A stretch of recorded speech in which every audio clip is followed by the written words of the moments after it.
Hello everybody, welcome to the revision of Essay 210, Agreeing the Terms of Audit Engagement.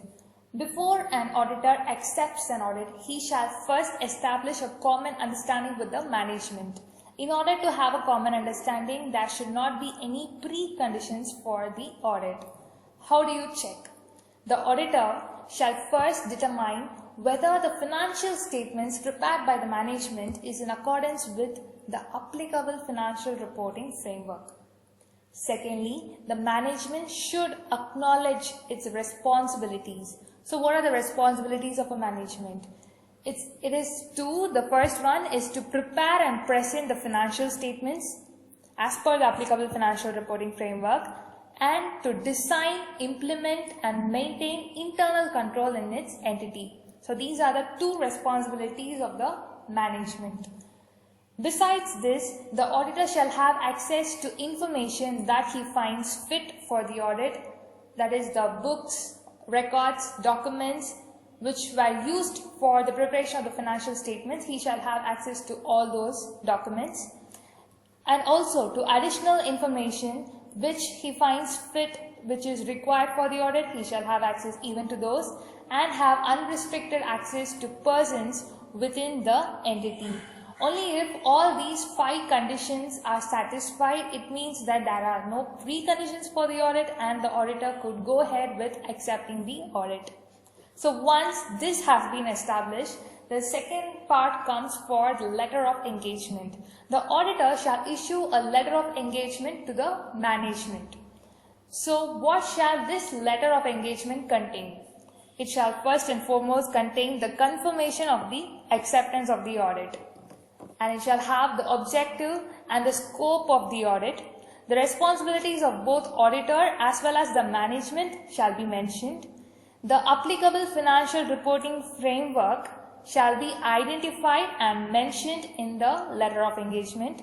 The tentative audit plan and procedures which are proposed to be carried out shall be represented, which is nothing but the draft report shall be given. These are the main points and the important points which have to be in the letter of engagement.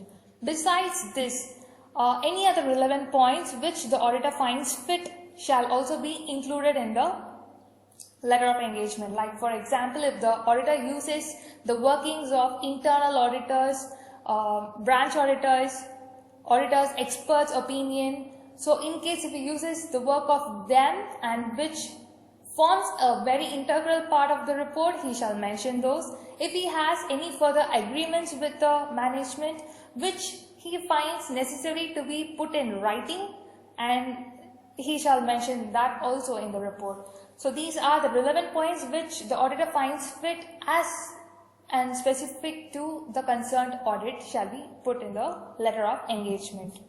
So is this letter of engagement necessary in case of recurring audits? Is the auditor required to give a letter each time when the audit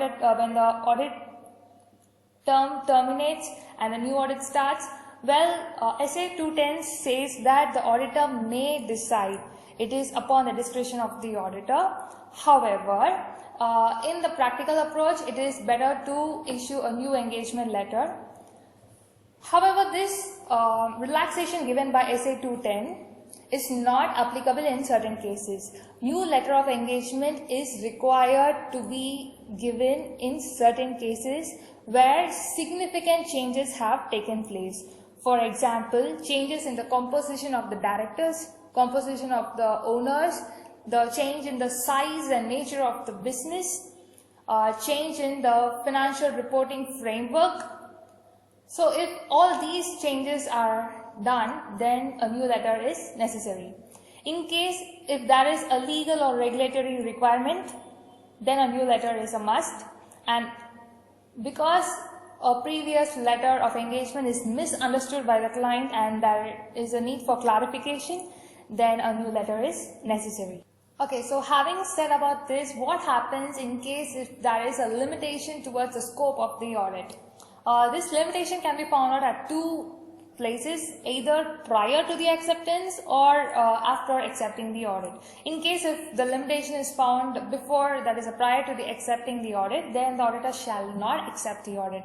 In case after the letter of engagement everything has been finalized, if the management imposes changes and the auditor finds that it is a limitation towards its scope, then the auditor shall first ask for reasons why so the management has brought in. He shall analyze the circumstances that has brought into this effect, and he shall communicate with those charged with governance regarding the limitations which the proposed changes would bring in the scope. And if he is still not satisfied and he still doesn't wish to carry on, he shall withdraw from the engagement. Where he could not withdraw because of legal requirements, then he shall give a qualified or a disclaimer of opinion in the auditor's report. So by this we come to the conclusion of SA 210, agreeing with the terms of audit engagement. I hope it was useful. Thank you for listening.